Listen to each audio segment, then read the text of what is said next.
2 ঘন্টা চেষ্টায় চট্টগ্রামের সিটি গেট এলাকার গার্টেক্স গার্মেন্টসের গুদামে লাগা আগুন নিয়ন্ত্রণে এনেছে ফায়ার সার্ভিস।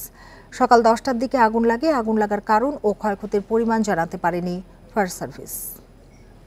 এখন জন্ম সনদ দিয়ে খোলো বিকাশ স্টুডেন্ট অ্যাকাউন্ট। নিজের বিকাশ নিজে কর। বুধবার সকাল 10টার দিকে চট্টগ্রামের গার্টেক্স গার্মেন্টসের গুদামের একপাশে ধোঁয়া দেখতে পান শ্রমিকরা। আগুন ছড়িয়ে পড়তে শুরু করলে ভেতরে থাকা তুলা, জুট, কার্টুন সহ মালামাল সরানোর চেষ্টা করেন শ্রমিক ও স্থানীয়রা।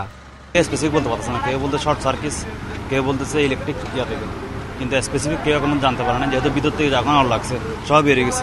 গুদামে আগুন লাগছে, সব মালামালের গুদামে থাকে, কোনো অসুবিধা হয়নি। আগুন লাগার পরই আতঙ্কিত হয়ে পড়েন আশেপাশের বাসিন্দারা। তাদের অভিযোগ, গুদামে পর্যাপ্ত অগ্নি নির্বাপন ব্যবস্থা ছিল না।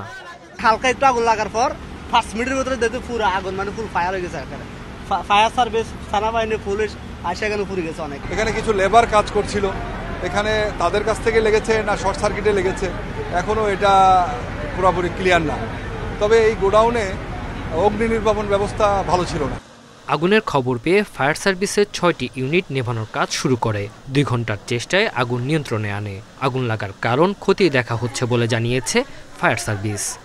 আমরা তাৎক্ষণিকভাবে 6টা ইউনিটে এখানে এসে উপস্থিত হই এবং আমরা দেখতে পাই যে গার্মেন্টস এই গোডাউনের পাশে আরও গোডাউন রয়েছে এবং পাশে 4তলা একটা ভবন রয়েছে, যেটা খুবই ভয়ঙ্কর। তো আমরা চেষ্টা করি যে এই সারাউন্ডিংভাবে চতুর্দিক থেকে ঘেরাও করে আমরা আগুনটা নির্বাপন করতে সক্ষম হই। আগুনের ঘটনায় কেউ হতাহত হয়নি বলে জানিয়েছে কর্তৃপক্ষ। Independent news.